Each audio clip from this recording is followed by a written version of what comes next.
Cette BD futuriste sortie de mon imagination évoque la démonétisation du monde. L'argent est tellement ancré dans nos sociétés aujourd'hui que cela peut vous paraître utopiste. Mais lorsque les inventeurs de l'argent l'ont proposé au grand public pour la première fois, n'a-t-il pas été jugé comme étant utopiste lui aussi? Alors que nos sociétés occidentales sont fondées sur le profit, la consommation et la compétition, nous vous proposons ici, ma copine et moi, une vision du vivre ensemble basée sur l'entraide. Ma copine Julie a choisi de dessiner la BD au crayon pour un côté plus authentique, avec un choix de couleurs colorées pour représenter les sociétés voulant vivre en harmonie avec la nature, et des couleurs plus sombres dans des nuances de gris pour représenter ceux qui voudraient vivre toujours dans ce système de pouvoir et d'argent. Tout d'abord, il est bon de rappeler que l'argent sert à la base à rendre le troc plus simple. Il n'est que le reflet de notre travail. Mais aujourd'hui, il définit nos chances de survie. Tout a un prix, et le temps, c'est de l'argent. Alors, il faut vite en gagner. Mais le prendre à qui? À la nature? Elle au moins ne demande pas de facture. Ou à nos voisins? Certains vont jusqu'à piller d'autres pays. Ensuite, admettons qu'il est possible de vivre sans monnaie. Certaines communautés le font.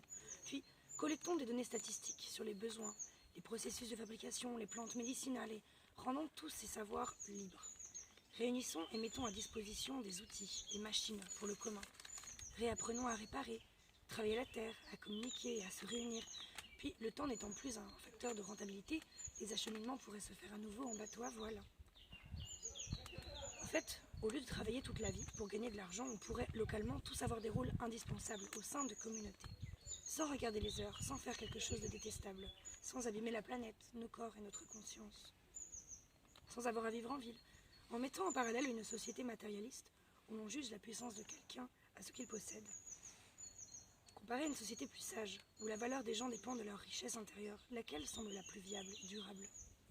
Si la terre était à tout le monde, si les médias appartenaient au peuple, si le pouvoir de l'argent n'existait plus. Mais nous savons tous qu'avec des si, on pourrait mettre Paris en bouteille. Finalement, rien ne nous empêche d'anticiper, de se remettre en question et de bouleverser nos habitudes, car oui, il y a bien un mur, et nous ne sommes pas loin de le prendre en plein fouet.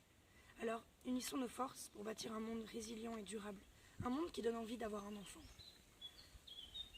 Parce que on n'hérite pas de la terre de nos ancêtres, on l'emprunte à nos enfants. Je ne peux que vous recommander le livre Nouvelles de nulle part de William Morris ou bien la chaîne Partager c'est sympa sur YouTube. Merci de votre attention. Ciao.